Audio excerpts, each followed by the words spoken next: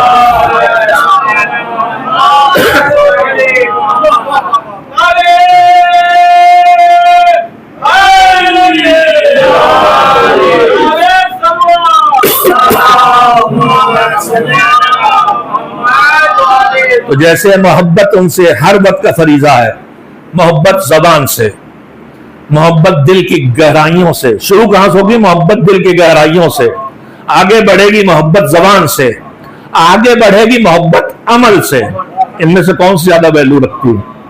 خالی دل والی محبت ایک گریڈ ہے، زندگی بھر چھپا کے رکھ کے چلے گئے، نجات کے لیے کافی، لیکن اونچی کوالٹی والی محبت نہیں ہے۔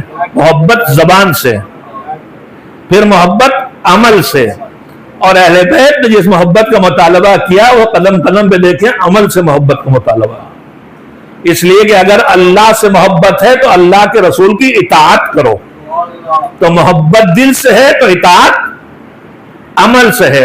اللہ صلوم علیہ اجرا نگر ہے محبت دل سے، تو اطیعوا اللہ و اطیعوا الرسول اولی الامر منکم، ان سے محبت ہے تو اگلا قدم اطاعت کرو، یہ عمل سے۔ تو اطاعت و محبت کے رشتے ملے ہوئے ہیں۔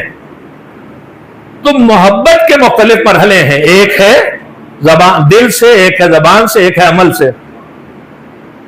یہ ہے تولا، نفرت، نفرت نہیں ہے، فروع دین میں نفرت نہیں ہے، لفظوں کا فرق بہت ضروری ہمیں پہچاننا۔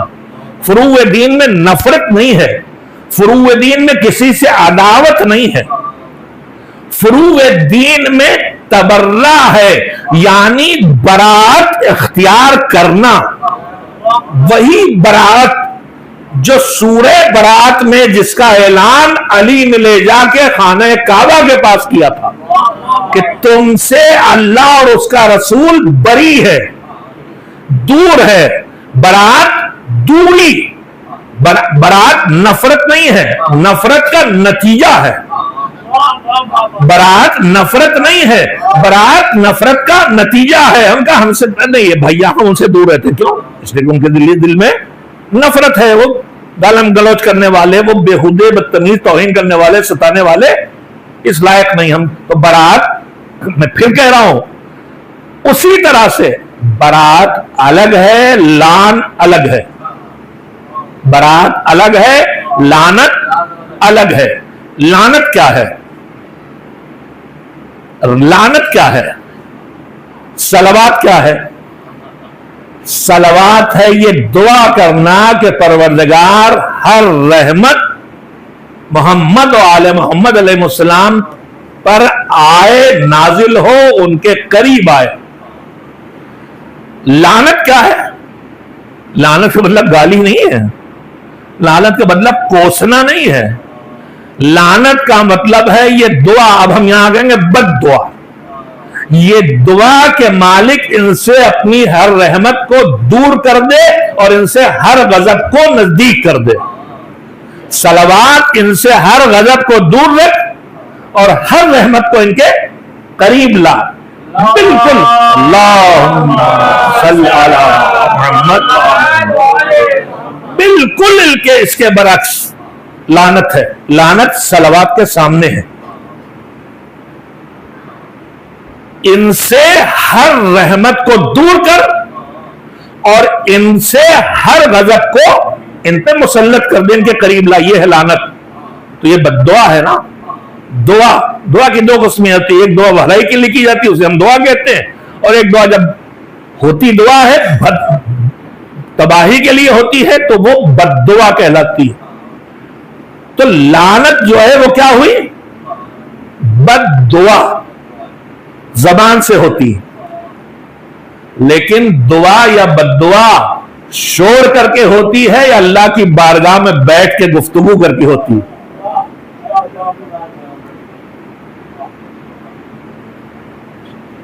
زیارت عاشورہ میں شاید اس طرح گفتگو پہلی بار آپ تک پہنچ رہی ہوگی.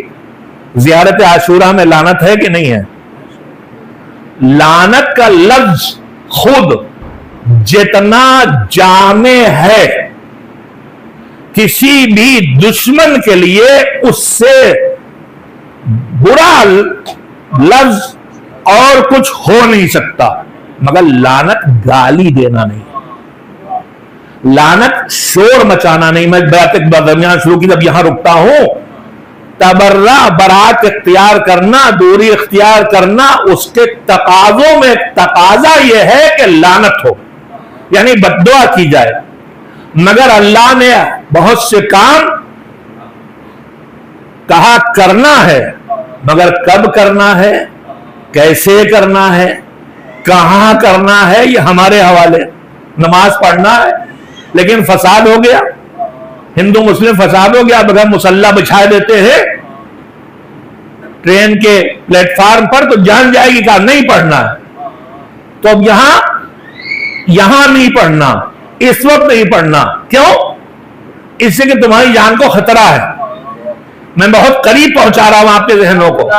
میرے نماز پڑھنے سے مجھے یا میرا کسی کو، علیکم السلام، کسی کو خطرہ پیدا ہو رہا ہے تو مجھے نہیں پڑھنا.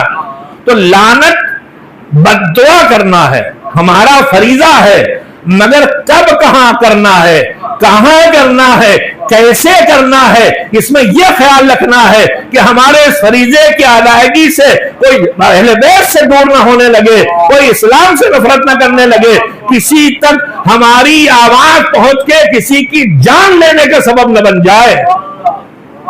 ایک صلوات بھیجے محمد علی محمد. بات یہ کہنے کے لیے سوچ کے تو نہیں آیا تھا، لیکن تذکرہ درمیان میں آ گیا اور اسی میں اچھی خاصی بات وقت آپ کا لے لیا. میں جلدی سے واپسی کا سفر شروع کرتا ہوں. میں نے بات جہاں شروع کی تھی، دین خود سے آتا نہیں، لانے والا چاہیے. دین خود سے پھیلتا نہیں، پھیلانے والا چاہیے. دین خود سے بچتا نہیں ہے. دین جب پھیلتا ہے، تاریخ دین کہہ رہی ہے کچھ لوگ قبول کرتے ہیں اور کچھ لوگ رد کر دیتے، نہیں مانتے. اور جو نہیں مانتے ان کی دو قسمیں ہوتی ہیں، کچھ نہیں مانتے چپ کے بیٹھ جاتے ہیں، کچھ نہیں مانتے اور لڑنے کھڑے ہو جاتے ہیں اور مٹانے پہ لگ جاتے ہیں. اس وقت پوری دنیا کس چیز پہ لگی ہے؟ تشیع کو مٹانے پہ لگی. اب دنیا نے اتنے دنوں میں سمجھ لیا کہ جو استعماری طاقتیں ہیں، جو یزیدیت ہے موجودہ دور کی، جو فرعونیت ہے موجودہ دور کی، دونوں لفظ میں نے بول دیے. پوری دنیا اس وقت دو حصوں میں بٹی ہوئی ہے، یا یزیدیت ہے یا فرعونیت ہے. یہ دو ہیں، بس دو حصوں میں بٹی، دو لفظ سب کو سمیٹ لیتے ہیں. اور جیسے کل یہودیت اور عیسائیت اور کفر تینوں مل گئے تھے، اسی طرح اس وقت پھر دنیا میں وہی اتحاد ہوا. اس لیے میں نے اس کا نام خندق رکھا ہے. انشاءاللہ یہ خندق وہ خود رہی ہے جس میں خود دفن ہونے والے ہیں. ایک صلوات بھیجیں محمد علیہ.